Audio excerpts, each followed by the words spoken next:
तो दोस्तों यूक्रेन और रशिया का ये लड़ाई और घमासान होते जा रहा है। रशिया का एक जहाज डूबने के बाद रशिया अब और अधिक उग्र हो चुका है और रशिया के द्वारा यूक्रेन के शहरों के ऊपर अपने हमले को और तीव्र कर दिया गया है। पर दोस्तों इस दरमियान खबर ये भी आ रहा है कि यूक्रेन के तरफ से भी यूरोप के देशों की मदद का हाथ अब पहले के मुकाबले में अधिक मजबूत हो चुका है। रिपोर्ट में बताया जा रहा है कि T-72 टैंक के बाद अब चेक रिपब्लिक के द्वारा यूक्रेन को powerful RM-70 multiple rocket launcher सिस्टमों को प्रोवाइड किया जा रहा है। दोस्तों आज के इस वीडियो में मैं आपको चेक रिपब्लिक के तरफ से रशिया को दिया गया इन RM-70 मल्टीपल रॉकेट लॉन्चर और अन्य हथियारों के बारे में बताऊंगा। तो डिटेल में जानने के लिए वीडियो के आखिर तक बने रहिए और चैनल को सब्सक्राइब और वीडियो को लाइक जरूर कीजिए। तो दोस्तों रिपोर्ट में बताया जा रहा है कि BMP-1 infantry fighting vehicle T-72M main battle tank के बाद अब यूरोप के देश चेक रिपब्लिक की तरफ से यूक्रेन के लिए RM-70 रॉकेट आर्टिलरियों को भेजा गया। रिपोर्ट में यह भी बताया जा रहा है कि चेक रिपब्लिक की तरफ से मल्टीपल रॉकेट लॉन्चर और हाउट्जरों के साथ साथ करीब करीब कई $100 मिलियन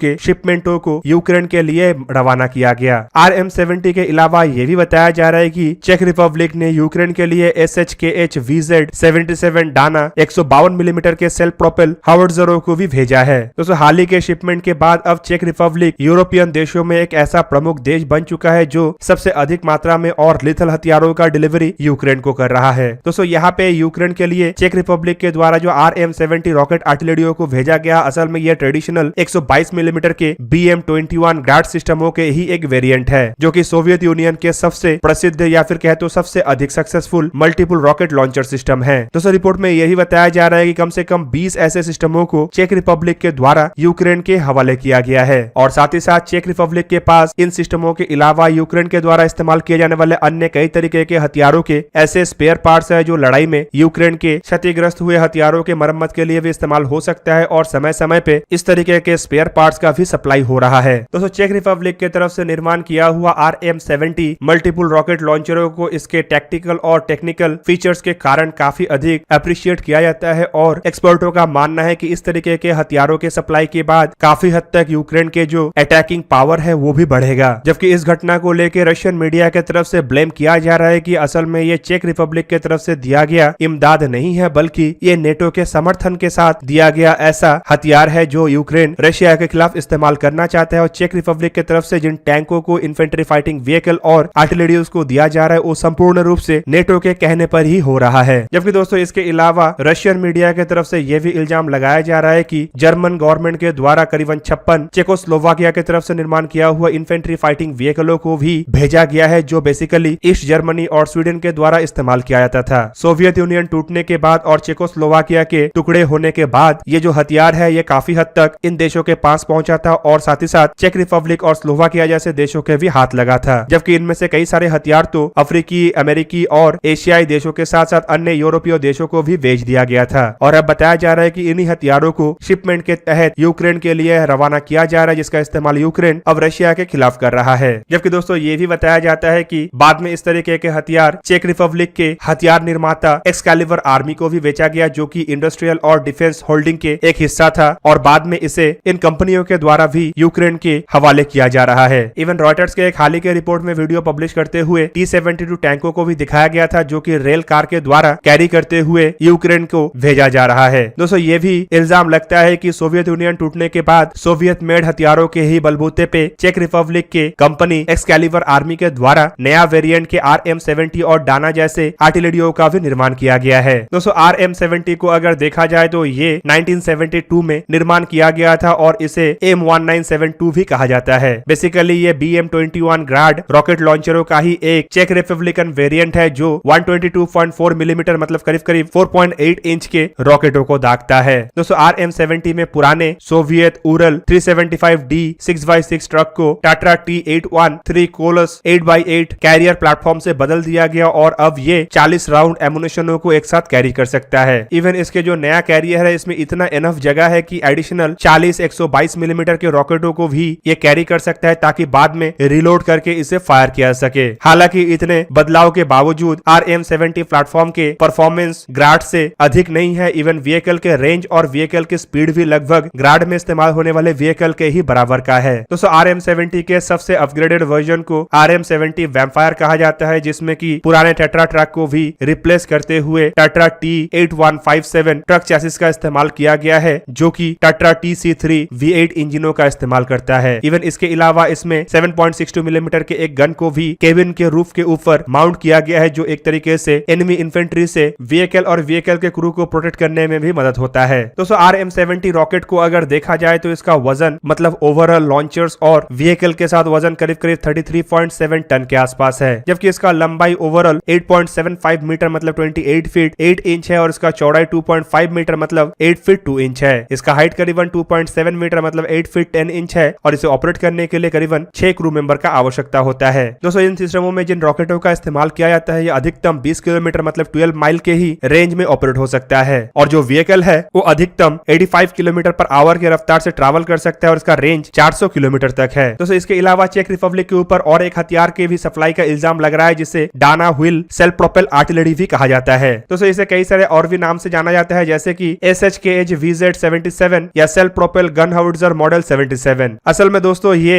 चेक रिपब्लिक की तरफ से निर्माण किया हुआ एक 152.4 मिलीमीटर या फिर कहे तो 6 इंच के सेल्फ प्रोपेल आर्टिलरी है। बेसिकली इसके डिजाइन का काम 1976 में शुरू हुआ था और इसका प्रोडक्शन 1980 में शुरू हुआ। फिलहाल ऐसा 750 आर्टिलरियों का निर्माण किया गया है, जिसका इस्तेमाल अजरबैजान, चेक Republic, Libya, Poland, Slovakia, Georgia, Cyprus और यूक्रेन कर रहा है। रिपोर्ट में बताया जा रहा है कि यूक्रेन के द्वारा लड़ाई शुरू होने से पहले ऐसे 26 आर्टिलरियों का ऑर्डर दिया गया था। दोस्तों इस आर्टिलरी के व्हीकल के साथ वजन करीबन 29.25 टन के आसपास है और इसका लंबाई 11.15 मीटर मतलब 36 फीट 7 इंच के आसपास है, जबकि चौड़ाई 3 मीटर मतलब 9 फीट 10 इंच है और हाइट करीबन 3.63 मीटर मतलब 11 फीट 11 इंच है। इस आर्टिलरी को ऑपरेट करने के लिए 5 क्रू मेंबर का आवश्यकता होता है, जबकि ये जो आर्टिलरी है ये कई तरीके के शेल को लॉन्च कर सकता है। रिपोर्ट के मुताबिक ये 43.5 किलोग्राम के हाई एक्सप्लोसिव मतलब HE राउंड को फायर कर सकता है, जबकि 27.4 किलोग्राम के हिट राउंड को भी ये फायर कर सकता है। दोस्तों ये जो आर्टिलरी है इसका कैलिबर 152.4 मिलीमीटर है, जबकि इसके बैरल लेंथ करीबन 5580 मिलीमीटर के आसपास है। ये सेमी ऑटोमेटिक सिस्टम है जो -4 डिग्री से लेके 70 डिग्री के एवोल्यूशन और +-220 डिग्री के ट्रिवर्स में घूम सकता है। रिपोर्ट के मुताबिक चेक रिपब्लिक की तरफ से निर्माण किया हुआ ये जो आर्टिलरी है ये सेमी ऑटोमेटिक मोड में 4 राउंड पर मिनट में गोले को दाग सकता है, जबकि फुल्ली मैनुअल ये 2 राउंड पर मिनट के रेट से गोलों को दाग सकता है और इसके जो इफेक्टिव रेंज है ये करीब करीब 18.7 किलोमीटर है, जबकि कुछ रिपोर्टों में बताया जाता है कि अधिकतम 20 किलोमीटर के रेंज तक भी गोलों को फायर कर चुका है। दोस्तों इस आर्टिलरी सिस्टम में 152 मिलीमीटर के मेन आर्टिलरी के करीबन 60 राउंड एमुनेशन रह सकता है, जबकि इसके अलावा इसमें 12.7 मिलीमीटर के एक हैवी मशीन गन भी है जो 2000 राउंड एमुनेशनों के साथ रहता है। इसका जो ट्रक है उसमें टाटा T2 930-34 इंजन का इस्तेमाल किया गया है, जिसका क्षमता 340 हॉर्स पावर है और ये जो ट्रक है ये 80 किलोमीटर पर आवर की रफ्तार से ट्रैवल कर सकता है, जबकि इसकी अधिकतम रेंज 600 किलोमीटर है। तो दोस्तों ये था आज का वीडियो। अगर आपको वीडियो अच्छा लगा तो लाइक कीजिए और मेरे चैनल को सब्सक्राइब कीजिए और साथ में बना हुआ बेल आइकन को भी प्रेस कर दीजिए ताकि आप मेरा वीडियो देख पाए सबसे पहले। जय हिंद।